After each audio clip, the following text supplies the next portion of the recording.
Hello students, आज हम नया चैप्टर स्टार्ट करेंगे मैट्रिसेस। ये जो चैप्टर मैट्रिसेस है ये बहुत इंपॉर्टेंस रखता है बोर्ड लेवल्स के लिए और कम्पिटिटिव क्लासेस के लिए। और इस चैप्टर को हम थॉरली पूरा पढ़ेंगे और इसमें जो जो प्रॉब्लम्स हैं प्रीवियस ईयर प्रॉब्लम्स को भी थोड़ा सा डिस्कस करेंगे और इसको सॉल्व करते जाएंगे। तो लाइए स्टार्ट करते हैं मैट्रिसेस।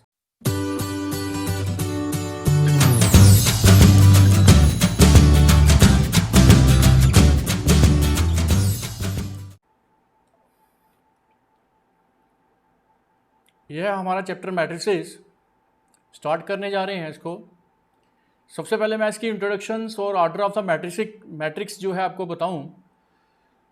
इसमें है why do we use matrices. Matrices हम कहाँ पे यूज़ करते हैं? जैसे हमारे पास सपोज की कोई लीनियर इक्वेशंस हैं, है ना। लीनियर इक्वेशंस तो हम लोगों ने पढ़ी हुई हैं 10th क्लास में। 10th क्लास से हम पढ़ते आ रहे हैं, 9th में भी पढ़ी हैं, छोटी क्लासेस जो है लोअर क्लासेस 6 7 से जो है हम लोग पढ़ते आ रहे हैं। जैसे ये लीनियर इक्वेशंस हो गए हमारे 2 वेरिएबल्स, है ना। तो यहाँ पे क्या है 2x + 3y = 5। अब एक सेकंड इक्वेशन ले लेते हैं 4x + 5y = 9। अब इन दोनों इक्वेशंस को अगर हम सॉल्व करें कि 2x + 3y = 5 and 4x + 5y = 9, अगर इन दोनों को सॉल्व करते हैं तो हमें x की वैल्यू क्या आती है? x हमारा 1 के इक्वल आ जाता है, y = 1 के इक्वल आ जाता है। क्योंकि ये तो सॉल्व करना तो आता ही होगा, आप लोगों ने 10th में पढ़ा हुआ है। अब तो हम 12th क्लासेज में है, तो 10th में तो ये लोग एक हमारा चैप्टर्स है लीनियर इक्वेशंस इन 2 वेरिएबल्स, उसमें हम लोगों ने इसको ऑलरेडी सॉल्व किया हुआ है। चाहे वो हम बाय सब्स्टिट्यूशन मेथड से करते हैं, एलिमिनेशन मेथड से करते हैं, किसी भी मेथड से हम लोग इनको सॉल्व कर सकते हैं। तो जब हम इनको सॉल्व करते हैं तो x की वैल्यू जो है वो 1 आ जाती है हमारी, और y की वैल्यू जो है वो भी 1 आ जाती है। अगर हम चेक करके देखें कि क्या ये जो वैल्यूज़ हैं सही आ रही हैं, गलत आ रही हैं। जैसे 2 × 1 हो गया, x हमारा 1 हो गया। उसके बाद 3 × 1 हो गया, 3 × 1।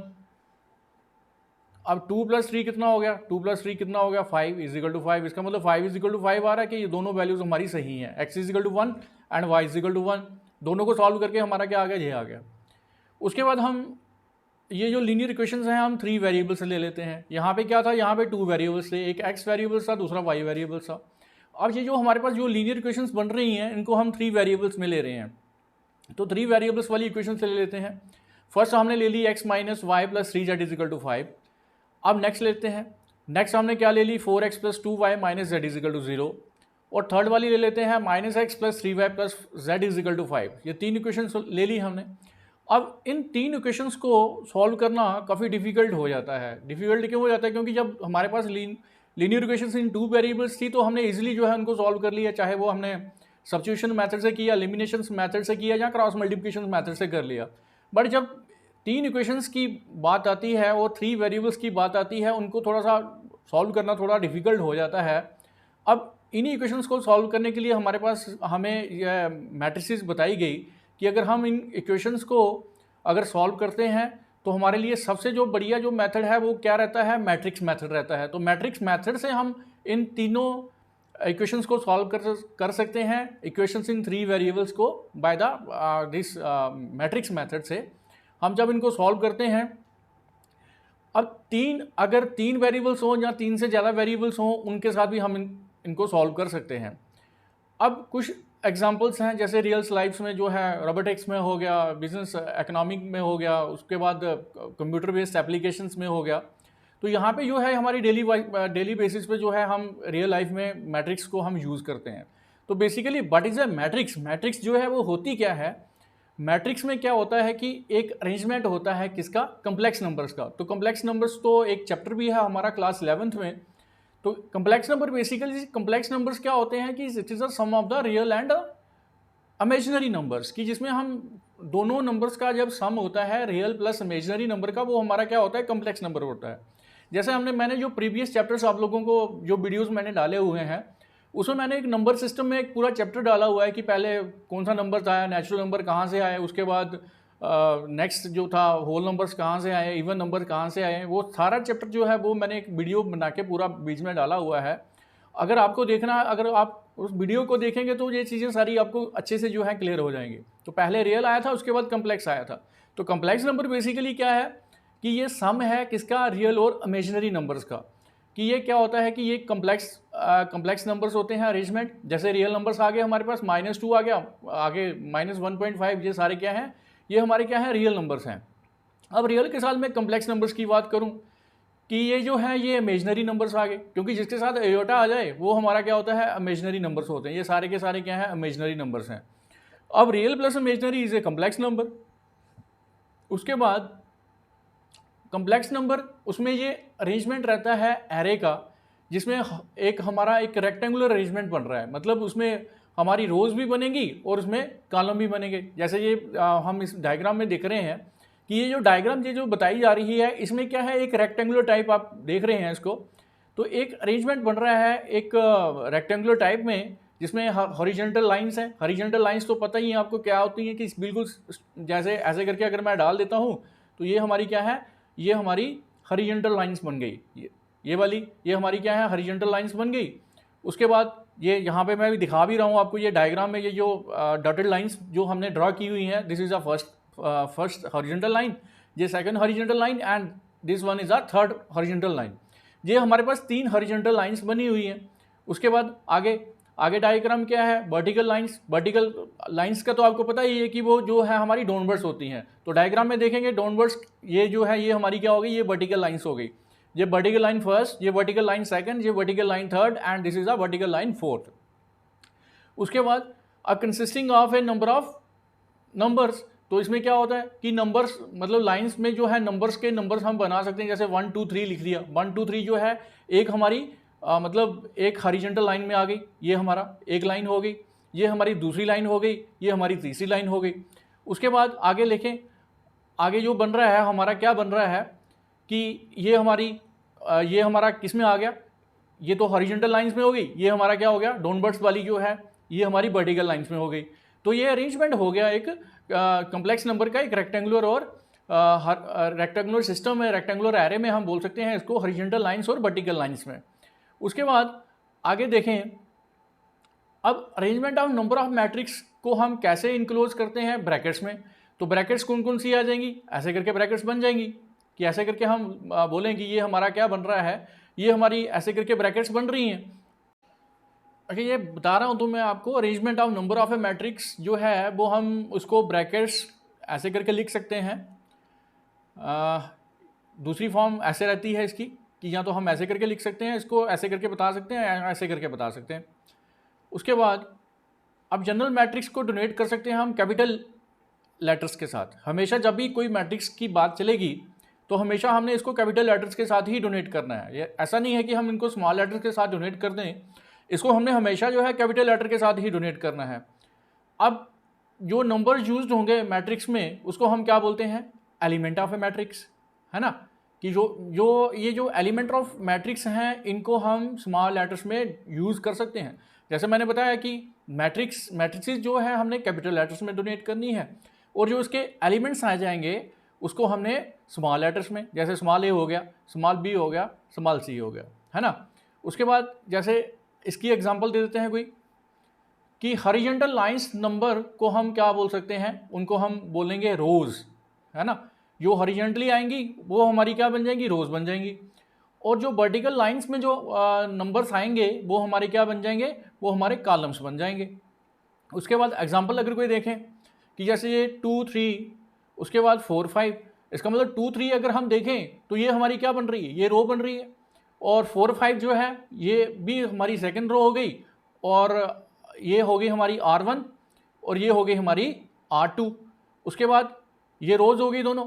अब कॉलम्स, ये हमारा क्या हो गया, कॉलम 1 हो गया, दूसरा क्या हो गया, कॉलम 2 हो गया, है ना। तो ये कॉलम्स हो गए, ये हमारी रोज हो गई। तो ये एक सिस्टम बन गया अरेंजमेंट ऑफ एलिमेंट्स, किसकी फॉर्म में, मैट्रिसेस की फॉर्म में। उसके बाद इसको हम क्या बोल देंगे कि दिस इज ए मैट्रिक्स। उसके बाद आगे अब नोटेशंस जो हैं रोज और कॉलम्स की क्या रहती हैं। जैसे सपोज कि ये हमारी क्या हो गई 1 2 और 4, अगर हम इस 1 2 4 को देखें, ये हमारी क्या होगी, R1 हो गई। ये 3 0 और 2 जो है ये हमारी क्या हो गई, ये हमारी R2 हो गई। और ये 5 6 और 7 जो है ये हमारी R3 हो गई। अब नेक्स्ट अगर मैं देखूं इसको ऐसे करके कि अब ये जो 1 है, ये वाला 1, ये 3 और ये 5। ये हमारा क्या बना हुआ है, ये हमारा जो बन रहा है ये हमारा हो गया C1। उसके बाद 2 0 6 ये हमारा C2। उसके बाद 4 6 4 2 और 7 ये हमारा हो गया C3। ठीक है, ये मैंने बताया भी है, this is R1, this is R2 and this is R3। आगे ये हमारा C1 हो गया, उसके बाद ये हमारा C2 हो गया और ये हमारा C3 हो गया। मतलब R1 मीन्स रो 1, रो 2, रो 3, C1 का मतलब क्या हो गया, कॉलम 1, कॉलम 2 एंड कॉलम 3।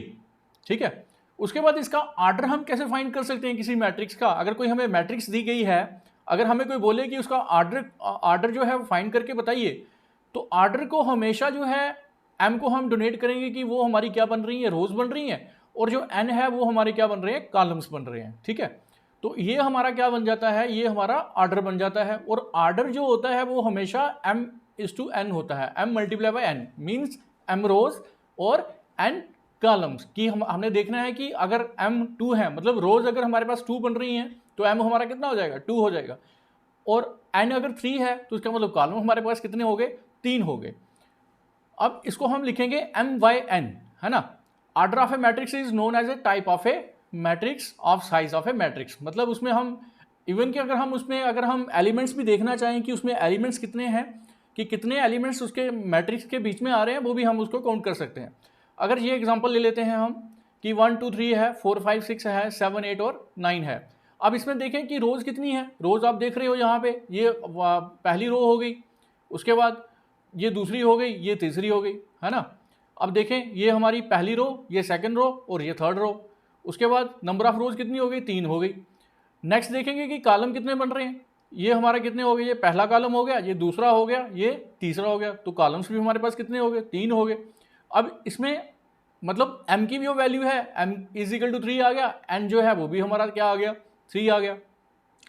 तो अब इसका आर्डर जो है वो क्या बन रहा है, आर्डर जो बन रहा है 3:3 बनेगा, क्योंकि रोज कितनी है, मैंने क्या बताया कि हमने इसको क्या लिखना है, m into m cross n। मतलब अब रोज कितनी बनी है, यहाँ पे हमारे पास 3 बनी है तो 3 लिख दिया। अब यहाँ पे आगे कॉलम्स कितने बन रहे हैं, कॉलम भी हमारे पास कितने बन रहे हैं, 3 बन रहे हैं। तो there are 3 rows and 3 columns, so the order of the matrix is 3/3, है ना।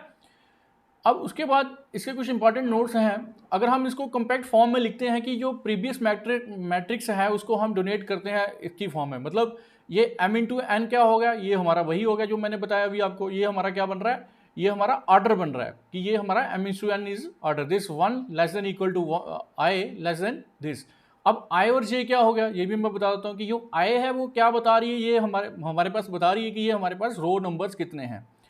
उसके बाद ये जो n है, j है, ये हमें कॉलम्स के लिए बताता है। अब n indicates total number of columns, कि टोटल नंबर ऑफ हमारे पास कितने कॉलम्स बन रहे हैं। अब एक्सपेंडेड फॉर्म में अगर हमने देखना हो कि aij into m cross n में अगर हम देखें इसको, तो क्या बन रहा है कि जैसे a11 हो गया, तो a11 क्या हो गया कि ये एलिमेंट हो गया किसका, कि एलिमेंट हुआ ये फर्स्ट रो का, है ना। फर्स्ट रो और फर्स्ट कॉलम का भी हम इसको फर्स्ट एलिमेंट बोल सकते हैं। ठीक है, first row and first column a11, क्योंकि ये इस साइड भी यहाँ पे भी हम देख सकते हैं इसको हॉरिजॉन्टली में भी लाई कर रहा है और ये वर्टिकल में भी लाई कर रहा है। तो इसका मतलब a11 जो है वो हमारा क्या होगा, वो एलिमेंट होगा फर्स्ट रो और फर्स्ट कॉलम का। सेकंड देखते हैं a12। अब a12 क्या हुआ, अब a12 जो है वो हमारा बन रहा है कि ये फर्स्ट रो तो बन ही रहा है, फर्स्ट रो में तो आ ही रहा है ये हमारा, और सेकंड कॉलम में आ रहा है। तो a12 is the element of first row and second column. ठीक है, हम इसको ऐसे करके बोल सकते हैं।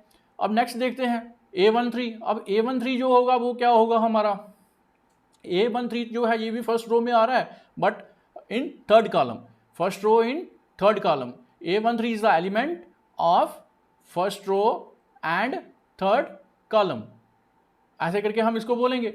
अब नेक्स्ट देखते हैं, अब टू, यहाँ पे हमने बता दिया 1n, यहाँ पे i नहीं है, ये 1n है। 1n का मतलब हो गया कि ये तो फर्स्ट रो में लाई कर रहा है, और n कॉलम में जो है ये हमारा first row and n columns, हम इसको बोल सकते हैं कि ये हमारा क्या बन रहा है, first row and n columns.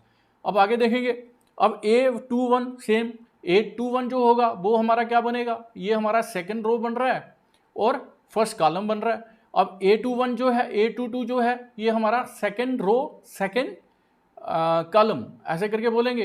तो ऐसे करके जो है हम इसकी आंसर तक जो है हम निकाल सकते हैं। ये हमारी फर्स्ट रो हो गई, ये सेकंड रो हो गई, ये थर्ड हो गई, और ये हम यहाँ कहाँ तक लेके जा रहे हैं, इसको mth रो तक लेके जा रहे हैं। आगे देखेंगे ये हमारा क्या बन गया, ये सारी की सारी हमारी क्या बन गई, m रोज बन गई।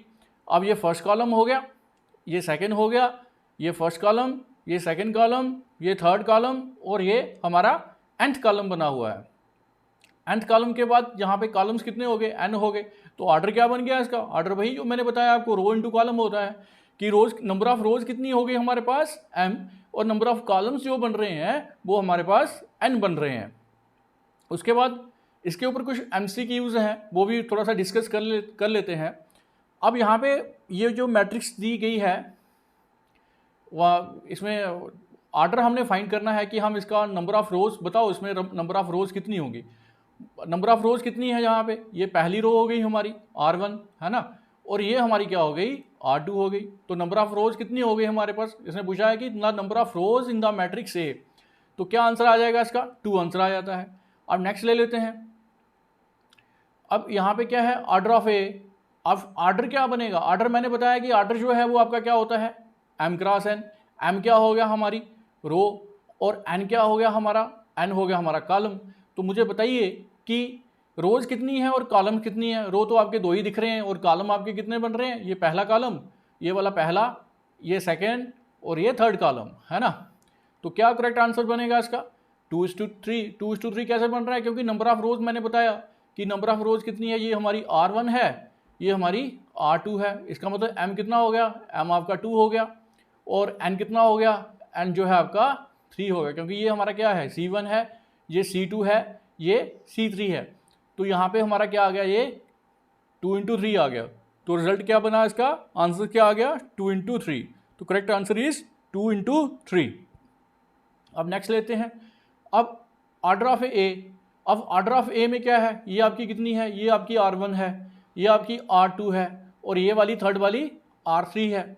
यहाँ पे हमारा क्या हो गया, ये C1 हो गया, ये हमारा C2 हो गया। अब मुझे बताइए कि आपका m कितना है, m आपका आ गया 3, n कितना आ गया, n हो गया आपके कॉलम, कॉलम तो आपके दो ही बन रहे हैं, तो n कितना आ गया, 2 आ गया। तो इसमें हमारा जो है सही आंसर क्या होगा, 3:2। आगे हमारा जो है टाइप्स ऑफ मैट्रिसेस आ जाते हैं, इसकी टाइप्स को भी हम थोड़ा सा देखेंगे। तो सबसे पहले है हमारे पास स्क्वायर मैट्रिक्स। तो स्क्वायर मैट्रिक्स बेसिकली क्या होती है, जिसमें हमारे पास नंबर ऑफ रोज जो है वो नंबर ऑफ कॉलम्स के इक्वल रहते हैं। If the number of rows is equal to the number of columns. अब अगर इसकी एग्जांपल देखी जाए कोई, इसमें देखिए कि इसमें हमारा जो है m क्रॉस n है, तो हम इसको स्क्वायर मैट्रिक्स कब बोलेंगे कि जिसमें नंबर ऑफ रोज, मतलब हमारे पास 2 रोज होनी चाहिए या 2 कॉलम्स होने चाहिए, या तो हमारे पास 2 कॉलम्स हों, 2 ही रोज हों।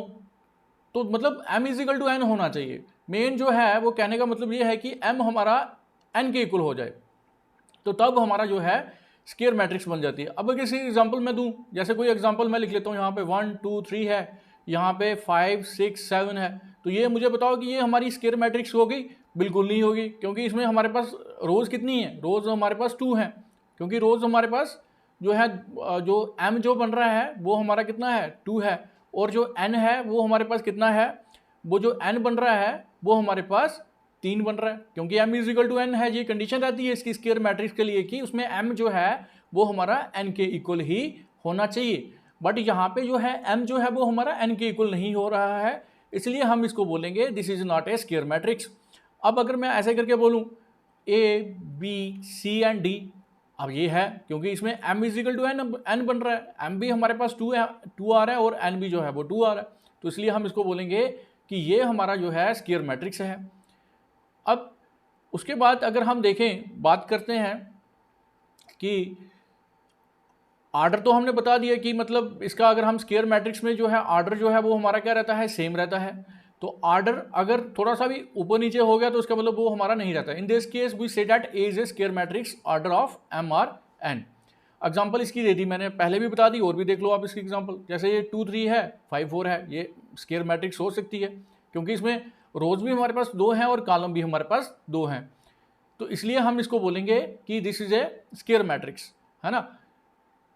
और हम थोड़ा सा देखेंगे number of rows is equal to number of matrix, तो इसलिए हम इसको बोलेंगे स्क्वायर मैट्रिक्स। उसके बाद नेक्स्ट जो है वो है हमारे पास रेक्टेंगुलर मैट्रिक्स।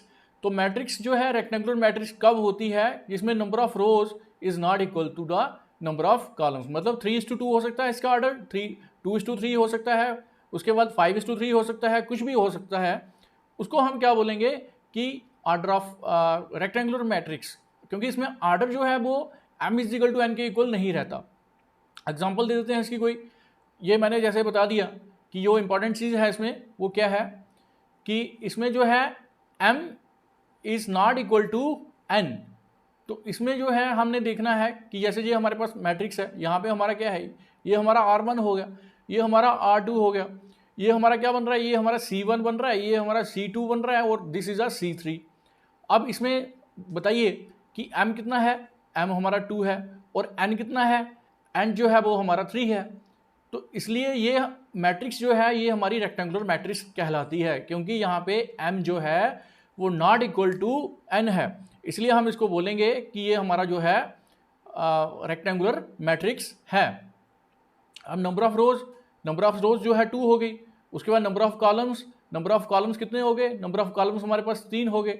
तो हमने क्या देखा कि यहाँ पे m जो है वो नॉट इक्वल टू n आ रहा है, इसलिए हम इसको रेक्टेंगुलर मैट्रिक्स बोलेंगे।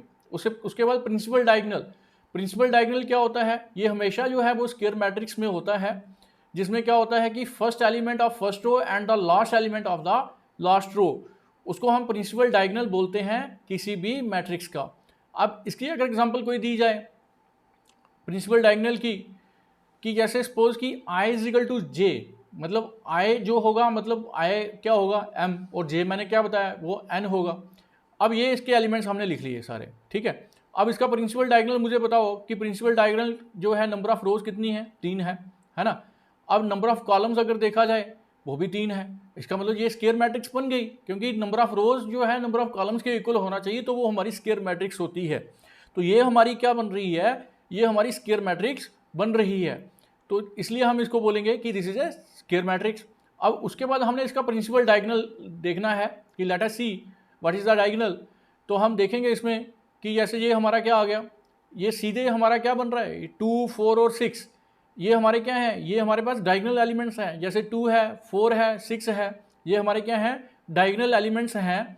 तो इनको हम क्या बोल सकते हैं कि this is the principal diagonal हम इसी को बोलेंगे। उसके बाद ट्रेस ऑफ ए मैट्रिक्स। तो ट्रेस ऑफ मैट्रिक्स में क्या होता है कि जितने भी एलिमेंट्स जो है डायगोनल्स में जितने भी एलिमेंट्स आते हैं उनका सबका हमने क्या कर लेना, सम कर लेना है, वो हमारा ट्रेस ऑफ ए मैट्रिक्स बन जाती है। अब ट्रेस ऑफ ए मैट्रिक्स को हम कैसे डोनेट करते हैं, ऐसे करके ट्रेस ऑफ ए। अब यहाँ पे हमारा क्या है, ये समीशन का क्या मतलब हो गया कि जितने भी एलिमेंट्स जो है हमारे डायगोनल्स में आ रहे हैं उनका हमने सबका क्या कर लेना है, सम कर लेना है। सम कर लेंगे तो वो हमारा ट्रेस ऑफ ए मैट्रिक्स निकल जाता है। जैसे सपोज कि A11, A22, A33, क्योंकि डायगोनल्स में बनेंगे ना ये, जब डायगोनल्स के जितने भी एलिमेंट्स आएंगे डायगोनल्स के एलिमेंट्स को हमने क्या कर लेना है, प्लस कर लेना है, वो हमारा क्या बन जाता है, ट्रेस ऑफ ए मैट्रिक्स बन जाता है। एग्जाम्पल अगर कोई दे दें इसकी कि जैसे 2 है, 0 है, 1 है, उसके बाद 4 है, -1 है, 2 है, 7 है, 6 है, 9 है। अब इसका अगर हमने ट्रेस ऑफ ए मैट्रिक्स निकालना है तो इसको हमने क्या कर लेना है, इन सारे एलिमेंट्स को प्लस कर लेना है। तो इनको प्लस करेंगे तो ये हमारा क्या बन जाएगा, 2 आ गया। उसके बाद सेकंड एलिमेंट्स क्या आ रहा है, सेकंड एलिमेंट जो है हमारा -1 आ रहा है, और थर्ड एलिमेंट्स क्या आ रहा है, 9 आ रहा है। तो इन तीनों को हमने क्या कर लिया, प्लस कर लिया। प्लस करने के बाद इसका सम कितना आ गया, 10 आ गया। तो 10 आ गया तो 10 is the trace of a matrix, ठीक है। तो ट्रेस ऑफ ए मैट्रिक्स जो होगा वो हमारा क्या बन जाएगा, 10 बन जाएगा। उसके बाद नेक्स्ट जो है डायगोनल मैट्रिक्स, कि डायगोनल मैट्रिक्स जो है वो हमारी क्या होती है। अब हर एक जो है नॉन जो है डायगोनल हमारे पास जो है कि डायगोनल एलिमेंट्स को छोड़ के element of A square matrix, मगर इसमें भी जो है हमारे पास जो है हमें क्या चाहिए होता है, डायगोनल जो मतलब स्क्वायर मैट्रिक्स चाहिए होता है, उसके हर एक एलिमेंट जो है वो 0 होना चाहिए, सिर्फ डायगोनल एलिमेंट्स को छोड़ के, कि जो हमारे पास जो डायगोनल में जो एलिमेंट्स आते हैं वो हमारे 0 नहीं होने चाहिए, बाकी जितने के जितने जो रेस्ट ऑफ द जो एलिमेंट्स होंगे वो सारे के सारे हमारे क्या होने चाहिए, 0 होने चाहिए। तो हम उसको हम क्या बोलेंगे, डायगोनल मैट्रिक्स बोलेंगे। अब एग्जांपल क्या आ गई, ये हमने ले ली, देख लीजिए इसमें जो है ये नॉन डायगोनल एलिमेंट्स हैं। जैसे 2 है, -1 है और ये 1 है, ये हमारे पास क्या है, ये डायगोनल एलिमेंट्स हैं। बाकी जो 0 0 हैं वो सारे के सारे क्या हैं, हमारे पास नॉन डायगोनल हैं। और जब ऐसे कभी मैट्रिक्स आ जाए तो वो हमारी डायगोनल मैट्रिक्स बन जाती है। ठीक है, नॉन डायगोनल एलिमेंट्स जैसे 0 0 0 0, जो भी 0 0 यहाँ पे भी दिखाई दे रहा है आपको, वो हमारे क्या है, नॉन डायगोनल एलिमेंट्स है। तो नॉन डायगोनल एलिमेंट्स में हमें 0 चाहिए होता है। अगर नॉन डायगोनल एलिमेंट्स में अगर हमारा 0 0 आ रहा है तो इसका मतलब वो है हमारी क्या बन रही है, डायगोनल मैट्रिक्स बन रही है। बट डायगोनल जो है, डायगोनल मैट्रिक्स में जो है वो नॉन डायगोनल में हमारा 0 आना चाहिए, बट डायगोनल में हमारा 0 नहीं आना चाहिए। ठीक है, तो ये बन गया ऐसे करके। उसके बाद ए इज ए डायगोनल मैट्रिक्स, अब यहाँ पे एग्जांपल भी दे दी इसकी। उसके बाद स्केलर मैट्रिक्स, तो स्केलर मैट्रिक्स क्या होती है कि जिसमें नॉन डायगोनल एलिमेंट्स हैं स्केलर मैट्रिक्स के, वो हमारे क्या होने चाहिए, 0 होने चाहिए। All diagonal elements are equal to a scalar, है ना, मतलब सेम होने चाहिए। जैसे अगर एग्जांपल इसकी कोई दे दें हम, एग्जांपल जैसे देखिए यहाँ पे 2 है और यहाँ पे भी हमारा क्या है, 2 है, बाकी सेम आ गए ना दोनों, तो इसको हम क्या बोलेंगे कि this is a scalar matrix. अब और एग्जांपल अगर इसकी कोई देनी हो तो यहाँ पे दोनों 0 0 आ गए और यहाँ पे क्या आ गया, यहाँ पे हमारे दोनों जो है 2 2 आए हुए हैं, है ना, ये 2 है, 0 है, 2 है। अब ये 2 2 जो है ये सेम है, तो इसको हम स्केलर मैट्रिक्स बोलेंगे, और 0 0 भी आया हुआ है। उसके बाद यूनिट मैट्रिक्स, कि यूनिट मैट्रिक्स किसको बोलेंगे कि इसमें जो नॉन डायगोनल एलिमेंट्स हैं स्केयर के, वो किसके इक्वल हों, 0 के इक्वल हों, and each diagonal elements is equal to unity, मतलब इसके जो डायगोनल एलिमेंट्स होने चाहिए वो हमारे इक्वल टू 1 होने चाहिए, तो वो हमारी क्या बन जाती है, यूनिट मैट्रिक्स बन जाती है। अगर इसकी कोई एग्जांपल दी जाए, एग्जांपल देखिए अगर हम इसकी, जैसे ये हमारी क्या हो गई, ये हमारी एग्जांपल हो सकती है, क्योंकि इसमें हमेशा यूनिट मैट्रिक्स में जो है हमारा 1 1 आता ही है। ठीक है, डायगोनल में हमारा 1 1 रहेगा, बाकी रेस्ट ऑफ द जो नॉन डायगोनल्स में जो एलिमेंट्स होंगे वो सारे के सारे 0 हो जाएंगे, वो हमारी क्या हो जाएगी, यूनिट मैट्रिक्स हो जाएगी।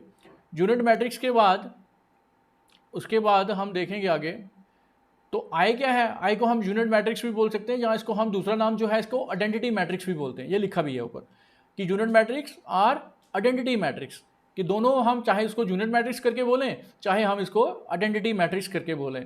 तो आप इसका आर्डर देखेंगे, रो भी 2 है, कॉलम भी 2 है, तो आर्डर क्या बनेगा इसका, आर्डर जो है वो हमारा, क्योंकि ये R1 है R2 है, तो यूनिट मैट्रिक्स ऑफ आर्डर 2 हम बोल सकते हैं इसको। उसके बाद आगे जो है इसको हम ऐसे करके लिखेंगे, अगर I3 होगा तो I3 का मतलब ऐसे करके हो जाएगा ये कि 1 0 0 0 1 0 एंड 0 0 1, ये हमारा क्या हो जाएगा, ये हमारा जो है I3 की वैल्यू हो जाती है।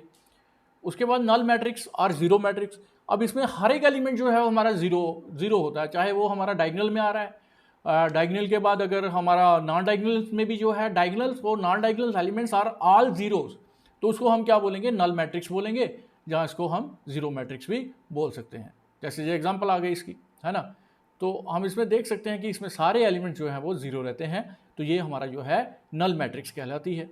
अब इसमें आर्डर जो था वो हमारा क्या था, आर्डर 2, एंड इट इज़, और इसका आर्डर क्या बन रहा है, इसका आर्डर 3:2 बन रहा है। उसके बाद आगे देखेंगे रो मैट्रिक्स, रो मैट्रिक्स में सिर्फ हमारे पास रो ही आती हैं, कॉलम्स नहीं आते हैं, तो उसको हम रो मैट्रिक्स बोलते हैं। एग्जांपल इसकी देखें तो ये हमारी क्या हो गई, ये हमारी रो मैट्रिक्स हो गई। देखिए इसमें कॉलम्स नहीं बन रहे हैं, इसलिए हम इसको रो मैट्रिक्स बोल रहे हैं। अब एक ही रो है जिसमें एक ही रो, वो हमारी रो मैट्रिक्स हो जाती है। ठीक है, रो मैट्रिक्स के बाद आती है हमारे पास कॉलम मैट्रिक्स। तो कॉलम मैट्रिक्स में जो है वो हमारे पास एक ही कॉलम रहता है और रोज इसमें एग्जिस्ट नहीं करती, इसलिए हम इसको क्या बोल सकते हैं, कॉलम मैट्रिक्स बोल सकते हैं, क्योंकि यहाँ पे क्या बन गया, एक ही कॉलम बन रहा है, ये हमारा C1 बन रहा है, तो नंबर ऑफ कॉलम्स इज 1, तो so that this matrix is called column matrix. उसके बाद आगे देखेंगे कॉलम मैट्रिक्स जो हो गया, तो ट्राइंगुलर मैट्रिक्स की ट्राइंगल मैट्रिक्स क्या होती है कि एक अपर ट्राइंगल मैट्रिक्स हो गई और एक लोअर, दोनों बता देता हूं मैं आपको, जिसमें आई की वैल्यू जो है वो बड़ी होनी चाहिए किससे, जे की वैल्यू से। अब देखें एग्जांपल इसकी, देखिए यहाँ पे क्या है, 2 है।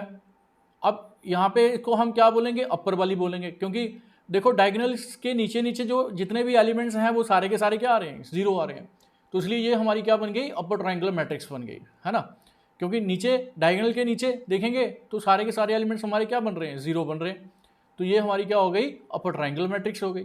तो लोअर ट्राइंगुलर मैट्रिक्स में हमारे पास वो डायगोनल्स के ऊपर वाली साइड, डायगनल्स के ऊपर वाली साइड में बाकी तो सेम रहता है, डायगनल्स के ऊपर वाली साइड, डायगनल कहाँ पे बन रहा है, ये बन रहा है। अब इसके ऊपर वाली साइड में अगर आप एलिमेंट्स देखो, ये जो है एलिमेंट्स हमारे 0 बन रहे हैं, तो इसको हम क्या बोलेंगे, लोअर ट्रायंगल मैट्रिक्स बोलेंगे। लोअर ट्रायंगल मैट्रिक्स के बाद आगे जो है वो है triangle matrix if it is either upper triangular और लोअर ट्रायंगुलर। तो हम इसको क्या बोलेंगे कि या तो ये ऊपर वाली साइड हो सकती है, जहाँ ये नीचे वाली साइड हो सकती है। तो ये हमारा क्या हो सकता है, इसको हम ट्रायंगुलर मैट्रिक्स सिंपल जो है बोल सकते हैं। पहले लोअर भी बता दिया, अपर लोअर ट्रायंगुलर भी बता दिया, और मैंने जो है अपर भी बता दिया। अपर और लोअर अगर दोनों में से कोई भी आ जाए, if it is either upper triangular और लोअर मैट्रिक्स, तो हम इसको क्या बोलेंगे, ट्रायंगुलर मैट्रिक्स बोलते हैं। ठीक है, देखिए ये एलिमेंट्स आए हुए हैं, है ना। उसके बाद ये नीचे वाले में आ गए, नीचे वाले में देखिए ये वाले बन रहे हैं। तो ऐसे करके जो है ये हमारा क्या हो गया, इसको हम ट्रायंगुलर मैट्रिसेस बोलते हैं। चाहे वो अपर भी हो सकती है, लोअर भी हो सकती है। It is said to be a diagonal matrix.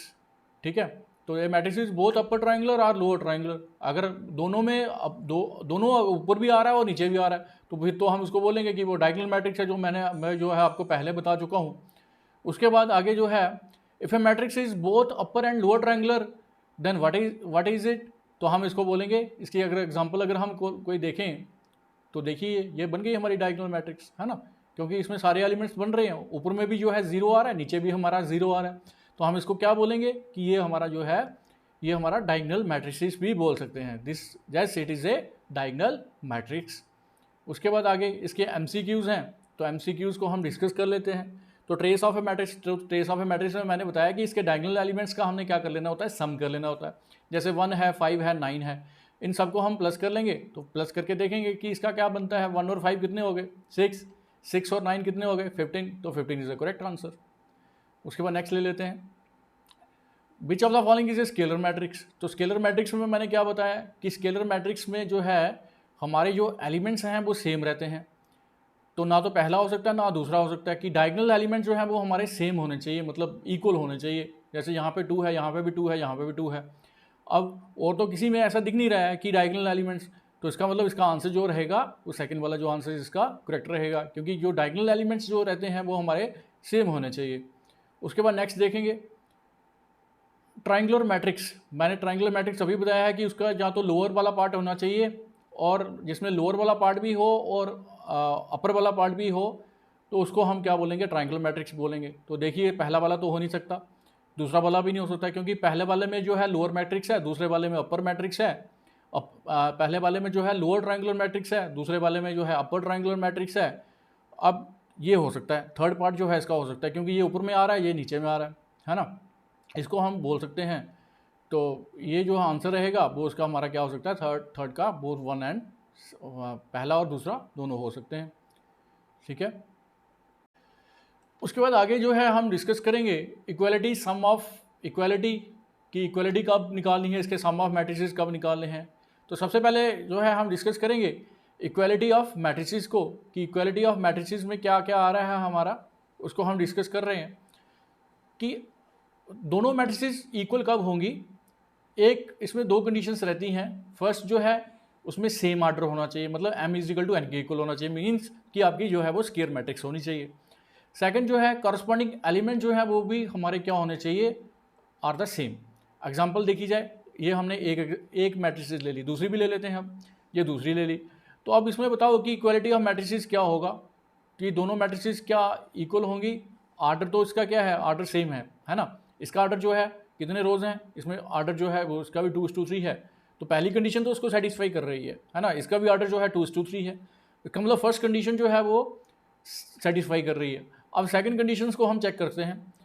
Second का जो आर्डर है वो भी इसका 2:3 मैंने लिख दिया। उसके बाद बोथ द सेम आर्डर, पहली कंडीशन सेटिस्फाई कर रही है। अब सेकंड कंडीशन जो है हमने देखनी है कि सेकंड कंडीशन जो है वो सेटिस्फाई कर रही है। तो सेकंड कंडीशंस में जो है वो भी हमारा बराबर बन रहा है ना। I इज इक्वल टू 1 2, उसके बाद j इज इक्वल टू 1 2 3, है ना। तो this is equal to this and this is equal to this. तो इसका मतलब क्या हो गया कि सम ऑफ जो है आगे जो हमने बता दिया कि ये कंडीशंस रहती हैं दोनों के लिए, the corresponding elements of a and b are same.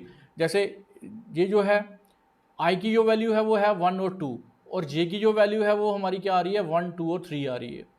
आगे जो है दोनों मैट्रिसेस का सम कैसे करते हैं, सम ऑफ टू मैट्रिसेस, कि जैसे हमारे पास दो मैट्रिसेस हैं उनका सेम आर्डर है, तो sum of these two matrices define as the addition of the corresponding elements, कि अगर फर्स्ट रो का अगर हम फर्स्ट एलिमेंट ले रहे हैं तो सेकंड जो मैट्रिक्स होगी उसका भी हमें फर्स्ट रो का फर्स्ट एलिमेंट ही लेना पड़ेगा, तो तब हम उन दोनों को प्लस कर सकते हैं। एग्जाम्पल देख सकते हैं, जैसे हम इसको डोनेट कर सकते हैं किसके साथ, ए प्लस बी के साथ। जब हमने इसको प्लस किया, जैसे ये हमारा क्या हो गया, ये एक मैट्रिक्स का ऑर्डर आ गया, ये सेकंड मैट्रिक्स का ऑर्डर आ गया। अब इन दोनों को अगर हम करें प्लस करें, तो प्लस करके अगर हम देखेंगे तो इसका क्या बनता है, अगर इसकी एग्जांपल देखी जाए, एग्जांपल ये हमारी ए मैट्रिक्स आ गई, ये हमारी दूसरी मैट्रिक्स आ गई।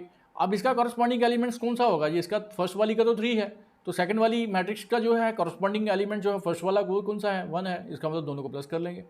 इसके कॉरस्पॉन्डिंग एलिमेंट्स को हमने प्लस करना होता है, मतलब क्या हो गया, जैसे 3 + 1 पहला वाला है ना, ये सीधे करके बता देते हैं आपको।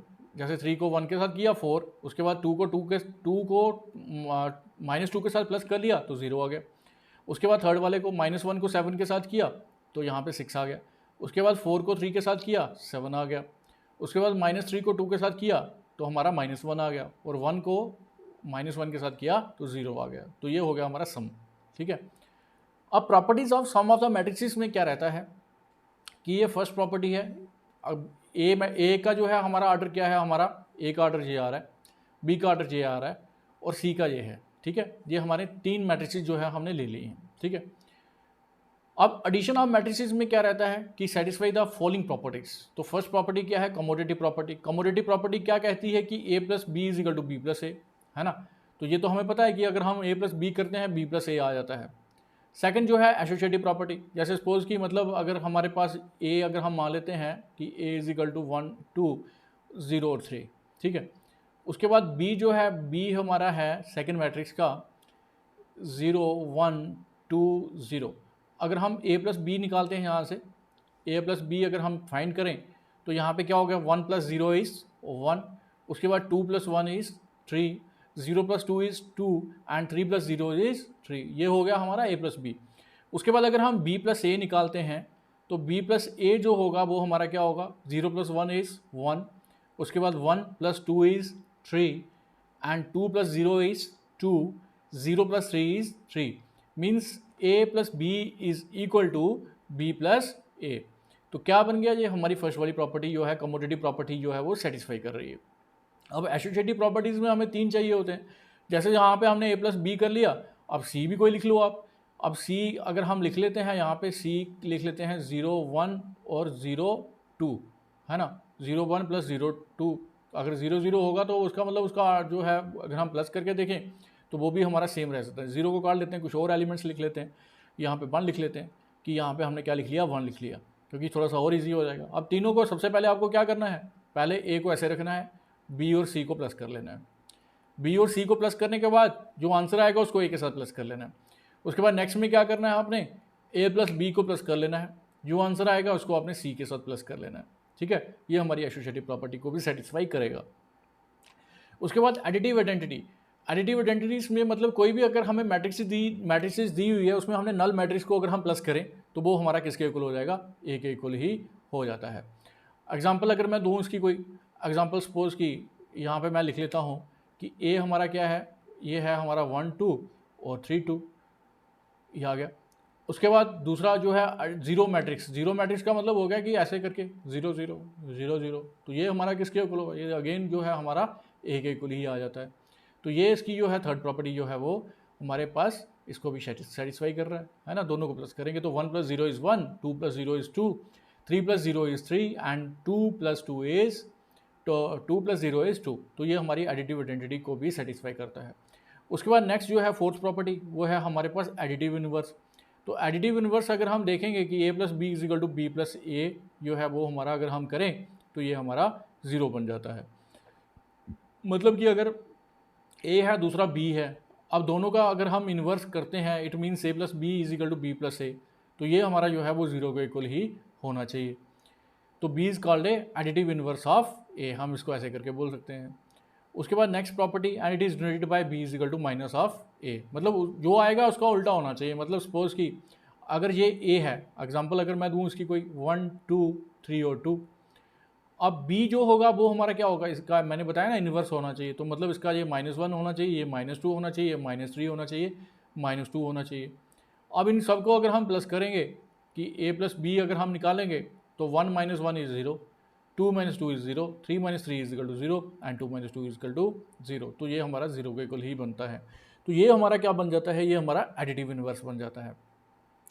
तो additive inverse of A is equal to minus of A, तो सिंपली हम इसको ऐसे करके बोल सकते हैं कि जैसे देखो ये ए है ना, तो ए का क्या हो गया, ए किसके इक्वल हो गया, ए इज ऑफ दिस माइनस ए, तो हम इसको ऐसे करके बोल सकते हैं। तो ये हमारा एडिटिव इन्वर्स हो जाता है। एग्जाम्पल दे रहा हूँ यहाँ पे और देख लीजिए, एडिटिव इन्वर्स ऑफ क्या बन जाएगा इसका, क्योंकि साइन इसके हमने जो है वो चेंज कर लेने हैं, आगे हमने क्या लगा दिया, माइनस लगा दिया, माइनस लगा लिया। अब माइनस के साथ अगर हम इसको मल्टीप्लाई कर रहे हैं तो माइनस के साथ मल्टीप्लाई करेंगे तो माइनस वाले प्लस हो जाएंगे और प्लस वाले माइनस हो जाएंगे, जैसे ये बना हुआ है। अब इन दोनों को क्या करेंगे, प्लस कर लेंगे, प्लस करने के बाद जो है ये हमारा 0 बन जाता है। तो ये एडिटिव इन्वर्स जो है वो हमारा बन जाता है। उसके बाद scalar multiple of a matrix, कि स्केलर अगर हम स्केलर किसी स्केलर के साथ अगर हम मल्टीप्लाई कर रहे हैं, कि जैसे सपोज कि कोई हमने कम्प्लेक्स नंबर ले लिया, उसको हम मल्टीप्लाई कर रहे हैं ए के साथ, तो हम क्या करेंगे, अब इसको हम के ए के साथ डोनेट करते हैं, के ए के साथ डोनेट किया तो कैसे आ गया ये हमारा, ऐसे करके बन गया इसका।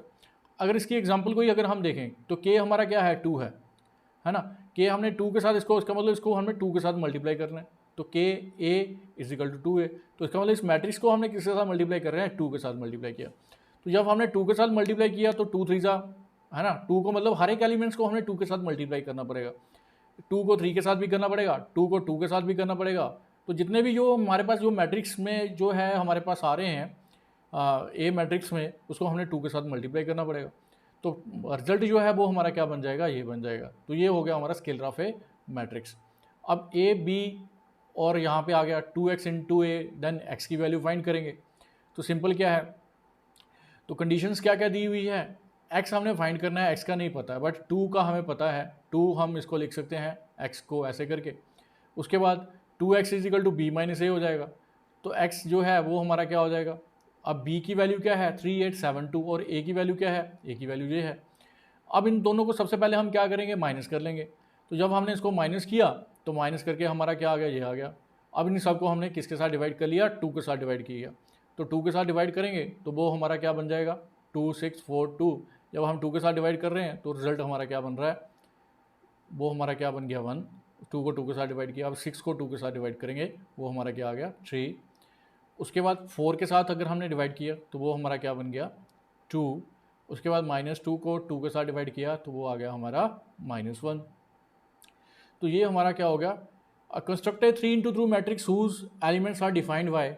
अब इसको हमने बनाना है मैट्रिक्स की फॉर्म में, तो कैसे बन सकती है ये। अब यहाँ पे अगर हम देखें कि हमारे पास आई की वैल्यू जो है वो कितनी बन रही है, क्योंकि 3 बन रही है, क्योंकि एम जो है हमें कितना दिया गया, 3 दिया गया है। तो एम अगर हमारा 3 हो गया तो इसका मतलब आई जो है वो हमारा 3 हो गया, है ना। तो आई टेक्स 1 2 3। उसके बाद कॉलम्स कितने हैं, कॉलम्स तो हमें यहाँ पे दिखाई दे रहा है 2 ही है, तो हमारा इसका मतलब जे की जो वैल्यू रहेगी वो हमारी 2 रहेगी। तो हम इसको कंस्ट्रक्ट कैसे करके कर सकते हैं, तो कंस्ट्रक्ट कैसे करेंगे कि A11 जो होगा, सबसे पहले तो हमने ये निकालना है 11 जो होगा, मतलब आई की जगह भी आपने 1 लगा देना है और जे की जगह भी 1 लगा देना है ना। तो ये हमारा किसके इक्वल हो गया 1 - 3। 1 - 3 जो होगा वो -2 होगा, तो हमने क्या रखा है इसमें, मॉडल्स में रखा हुआ है। तो मॉडल्स में जो -2 की जो वैल्यू रहेगी वो हमारी क्या होती है, 2 के इक्वल हो जाती है। तो अब 2 को 2 के साथ डिवाइड करेंगे तो 1 आ गया। उसके बाद 1 2 का मतलब हो गया कि आई की जगह आपने क्या लगा देना है, 1 लगा देना है, जे की जगह आपने क्या लगा देना है, 2 लगा देना है। तो जब आपने आई की जगह जब इसको 1 लगाया और जे की जगह 2 लगाया तो 3 2 जा कितना हो गया, 6 हो गया। 6 में से यहाँ पे -5 हो गया, तो -5 है, तो जब मॉडल्स में हम निकालेंगे तो -5 का क्या बन जाएगा, 5 बन जाएगा। तो ऐसे करके बन गया ये। ऐसे करके ही हमने A21 निकालना है, A22 निकालना है। तो A21 की जो वैल्यू आ गई वो हमारी क्या आ गई 1/2, और A22 की जो वैल्यू आ गई वो हमारी आ गई 2। ऐसे ही A31 की, उसके बाद और A32 की वैल्यू आ गई। तो मैट्रिसेस क्या बन गई ये हमारी, देख लीजिए ऑर्डर कितना आ गया, ऑर्डर रोज 3 बन गई और कॉलम हमारे 2 बन गए। तो हम इसको इस फॉर्म में कंस्ट्रक्ट कर सकते हैं। अब इसके कुछ MCQs हैं, MCQs को डिस्कस कर लेते हैं। जैसे ए है तो इनका दोनों का सम बताना, ये तो बताया ही मैंने कि इनके कॉरस्पॉन्डिंग एलिमेंट्स को आपने क्या कर लेना है, प्लस कर लेना है। तो इसमें आंसर देख लीजिए क्या क्या हो सकता है कि जैसे 1 + 4 कितना हो गया, 5 हो गया। यहाँ से तो देख के ही पता चल रहा है कि 2 + 3 कितना हो गया, 5 हो गया। 3 + 2 कितना हो गया, 5 हो गया। ये तो पता ही है आपको। उसके बाद ये सेकंड दिया हुआ है, अब इसका एडिटिव इन्वर्स निकाला है। एडिटिव इन्वर्स का मतलब हो गया कि a = -a, तो a = -a कहाँ पे बनेगा वो देख लीजिए, है ना। ये 4 है तो ये -4 आ गया, ये 3 है तो -3 आ गया, -2 है ये तो नहीं हो सकता। हाँ, ये वाला हो सकता है क्योंकि 4 है तो -4 आ गया, ये 3 है तो ये आ गया। तो ये थर्ड वाला जो है इसका सही आंसर है। उसके बाद नेक्स्ट ले लेते हैं। अब यहाँ पे 3 के साथ इसको मल्टीप्लाई कर लेना है और कुछ नहीं करना, इसको सिर्फ 3 के साथ मल्टीप्लाई करना। 3 × 2 = 6 हो गया, 3 × 3 = 9 हो गया, 6 × 3 = 18 हो गया। तो देख लीजिए इसका क्या आंसर आता है सही वाला। तो यहाँ पे कितना हो गया, 3 × 2 = 6। उसके बाद ये जो है ये सही आंसर है क्योंकि 3 × 2 = 3 के साथ मल्टीप्लाई करेंगे, 3 × 2 = 6, 3 × 3 = 9, 6 × 3 = 18, है ना। तो ये थर्ड इसका MCQ है। तो अब इसमें शॉर्ट आंसर्स कुछ प्रॉब्लम्स हैं तो वो देख लेते हैं अभी। इजी टाइप वाली ये है। जैसे ये फर्स्ट वाला है, इसको हमने दोनों को क्या कर लेना है, प्लस कर लेना है। a + b हमने फाइंड करना है। तो सिंपल दोनों को क्या कर लेना है, इसके कॉरस्पॉन्डिंग एलिमेंट्स को हमने क्या कर लेना है, प्लस कर लेना है। तो जब इनको हम 2 को 1 के साथ किया तो 3 आ गया, 3 को 0 के साथ किया तो 3 आ गया। उसके बाद -1 को 1 के साथ किया तो 0 आ गया। उसके बाद 7 को 2 के साथ किया तो 9 आ गया।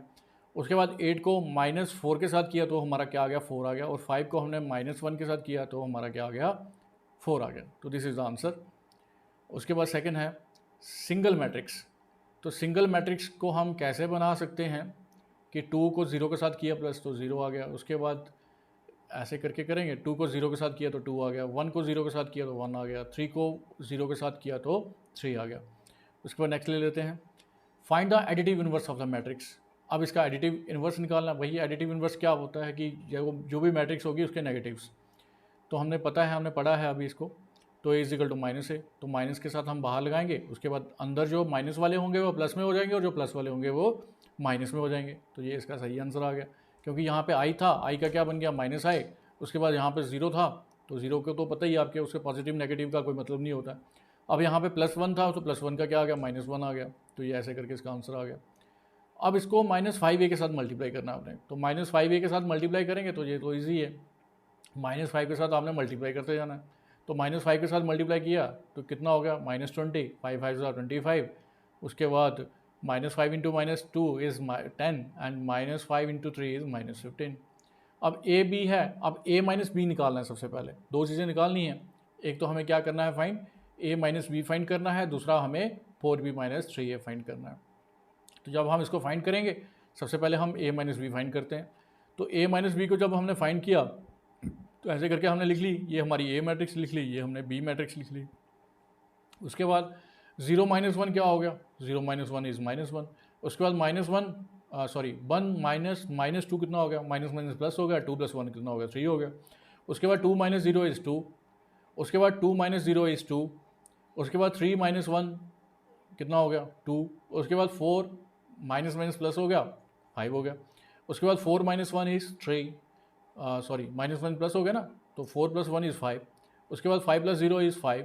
उसके बाद 6 + 3 इज़ 6 - 3 इज़ 3। अब इसका सेकंड पार्ट करते हैं, 4b - 3a। तो 4 को इसके साथ a के साथ मल्टीप्लाई कर लिया और b के साथ मल्टीप्लाई कर लिया और 3 को a के साथ मल्टीप्लाई कर लिया। पहले हम इसको मल्टीप्लाई करके देख लेते हैं। जब हमने 4 के साथ मल्टीप्लाई किया तो 4 × 1 कितना हो गया, 4, 4 2 = 8। उसके बाद 0। उसके बाद 4 × 0 इज़ 0। उसके बाद 4 × 1 इज़ 4, 4 × -1 इज़ 4। उसके बाद दोबारा से किया तो ये आ गया हमारा। उसके बाद आगे 3 के साथ करेंगे तो 3 के साथ आ गया हमारा। ऐसे करके 3 के साथ मल्टीप्लाई हो गया b मैट्रिक्स को। अब सिंपल हमने क्या कर लेना, इनको माइनस कर लेना।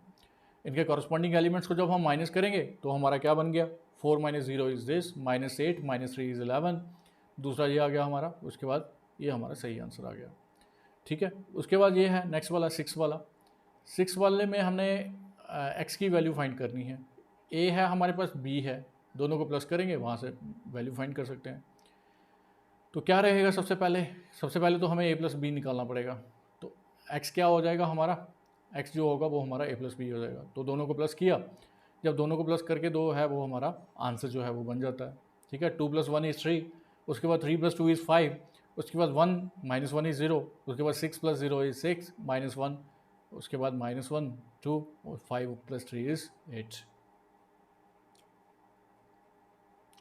ठीक है, तो यहाँ पे जो है x जो है वो हमारा क्या आ गया, 2 आ गया। क्या फाइंड करना था, ऑर्डर भी फाइंड करना है, आगे ऑर्डर भी देखेंगे। m जो है वो हमारा 2 है और n जो है वो हमारा 3 है, तो ऑर्डर क्या बन जाएगा, 2/3। अगला वाला जो है, अब यहाँ पे भी हमने x फाइंड करना है, ये भी आप लोग कर सकते हैं इजीली। सिंपल ये आ गया हमारा आगे 2x + b a = b, 2x = b - a। तो 2x जो है b - a को पहले फाइंड करेंगे, तो 3 - 1 = 2, उसके बाद 8 - 2 = 6, 7 - 3 = 4, उसके बाद 2 - 4 = -2। अब x जो होगा उसको 1/2 के साथ डिवाइड कर लेंगे, तो x जो होगा वो हमारा क्या बन जाएगा, वो बन जाएगा हमारा 2 को 2 के साथ डिवाइड किया 1, उसके बाद 6 को 2 के साथ डिवाइड किया 3, उसके बाद 4 को डिवाइड किया 2 के साथ 2, -2 को डिवाइड किया 2 के साथ, जो है वो हमारा मान आ गया। उसके बाद नेक्स्ट देख लेते हैं। अब इसमें x, y, z की वैल्यू हमने फाइंड करनी है। ये भी सिंपल है, इसके कॉरस्पॉन्डिंग एलिमेंट्स को हमने इक्वल कर देना है, मतलब x - 3 को हमने 5 के इक्वल कर देना है। उसके बाद ये 2y - 8 है, इसको 2 के इक्वल कर लेंगे। चलिए देख लेते हैं इसको, क्या आ गया, ये x - 3 है, तो x - 3 को हमने किसके इक्वल कर लिया, क्योंकि ये इक्वालिटी ऑफ मैट्रिक्स से सॉल्व हो जाएगा। x - 3 = 5 हो गया, तो x जो होगा वो हमारा कितना हो जाएगा, दूसरा ये हो गया। अब z की वैल्यू देखनी है तीसरे वाले की हमने, और a की वैल्यू भी हमने फाइंड करनी है, तो a की वैल्यू ये आ गई। अब यहाँ पे x की वैल्यू क्या आ जाएगी, x = 3, 5 + 3 हो गया 8, और यहाँ पे कितना हो गया, 10 हो गया, 10 को 2 के साथ डिवाइड किया तो 5 आ गया। अब z जो है वो हमारा -4 हो गया, और a जो है वो हमारा 10 हो गया। अगला वाला देख लेते हैं। अब ट्रेस ऑफ मैट्रिक्स में मैंने बताया कि इसके डायगोनल एलिमेंट्स को हमने क्या कर देना होता है, प्लस कर लेना होता है। तो इसके डायगोनल एलिमेंट्स को हम प्लस करेंगे, तो जब हम इनको एलिमेंट्स को सबको प्लस कर ले रहे हैं, तो डायगोनल्स क्या है, 1 है, -1, 1 और -1 तो 0 हो गया, तो 0 + 1 = 1, तो आंसर क्या आ गया इसका, 1 आ गया। ठीक है, तो यहाँ तक था, तो यहाँ तक आपको मुझे लगता है कि ये चैप्टर आपको अच्छे से समझ आ गया होगा। उसके बाद आगे जो है नेक्स्ट जो है हम इसके प्रीवियस ईयर प्रॉब्लम्स को भी डिस्कस करेंगे। तो होप करता हूँ कि आपको अच्छे से समझ आ गया होगा। Thank you.